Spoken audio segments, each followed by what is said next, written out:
Ponuda prasadi i ovaca nikad slabija cena za rubriku verovali ili ne. Prasad do 260 dinara kilograma, debele svinje 200, jaganjci 200, a ovce 120 dinara, dok se koze nude po ceni od 160.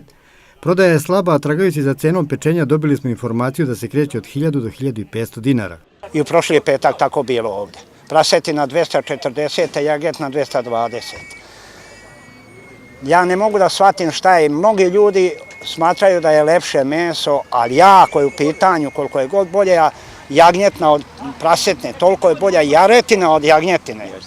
A ljudi eto to ne znaju, jaretna vidim 180 dinara je. Niko ne zna pravi razlog ovakvog odnosa cena, pošto su svi argumenti na ceni jagnjetine. Te sve naše seoske na selu Preslave su prošle. I čudi me sad me iznenađuje otkuda je danas prasetna skuplja nego jagnjetna. I u prošletak je bilo jagnjetna 220, ne možda prodaje, još jedan mi kaže evo daću po 200 mlado jagnje.